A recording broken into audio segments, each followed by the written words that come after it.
గణేశాయ నమః. శ్రీ సరస్వతి నమః. శ్రీ గురుభ్యో నమః. భక్తులారా, వ్యాసప్రోక్త మహాభారత ఇతిహాసం యథాతథంగా చెప్పుకున్నాం. ప్రతి శ్లోకం దాని అర్థం. ఇందులో భాగంగా నిన్నటి వరకు మనం ఆది సభారణ్య విరాట ఉద్యోగ భీష్మ ద్రోణ కన్న శల్య సౌప్తిగా స్త్రీ పర్వాలనే 11 పర్వాలు పూర్తి చేశాం. 12వదైన శాంతి పర్వంలో కూడా మనం 280వ అధ్యాయం వరకు చెప్పుకున్నాం. ఈ రోజున 281వ అధ్యాయాన్ని ప్రారంభం చేద్దాం. ప్రారంభించే ముందు వ్యాస భగవాన్ని ప్రార్థన చేసుకుందాం. వ్యాసాయ విష్ణు రూపాయ వ్యాసరూపాయ విష్ణవే నమో వై బ్రహ్మనిదయే వాసిష్ఠాయ నమో నమః. నారాయణం నమస్కృత్య నరం చైవ నరోత్తమం దేవీం సరస్వతిం వ్యాసం తతో జయముదీరయే. అంజనానందరం వీరం జానకీ శోకనాశనం కపి సమక్షాంతారాం వందే లంకా భయంకరం.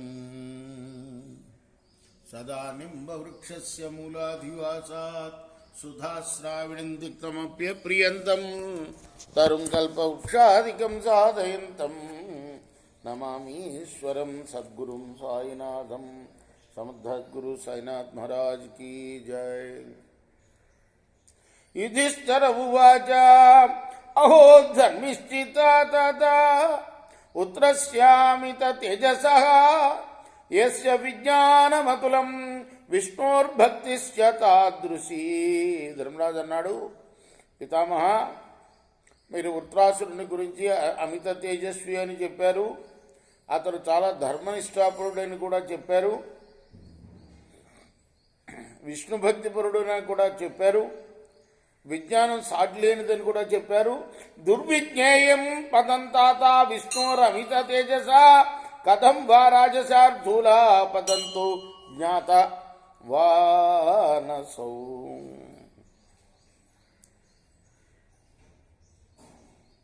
అమిత తేజస్శాలి అయిన విష్ణువు యొక్క స్థానం తెలియరానిది. అటువంటి పదాన్ని వృత్రుడు ఎలా తెలుసుకోగలిగాడు?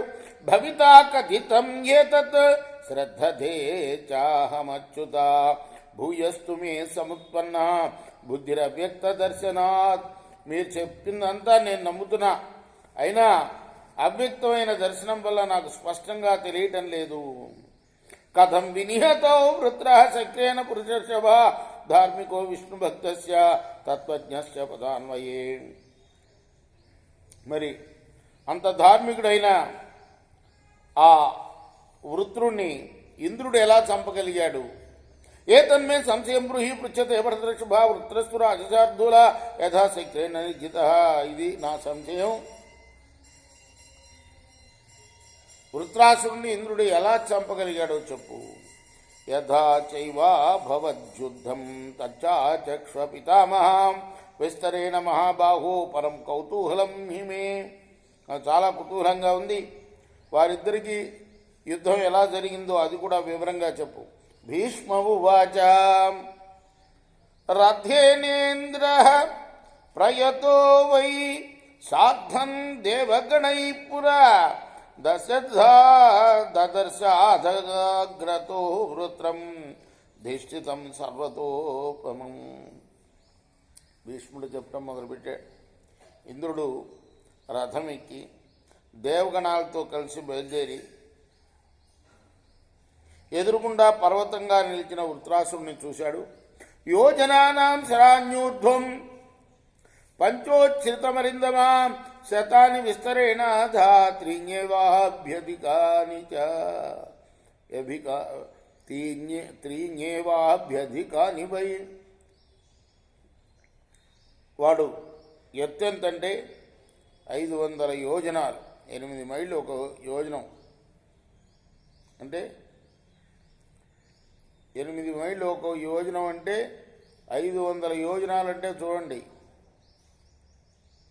4000 మైళ్ళు అన్నమాట. 500 × 8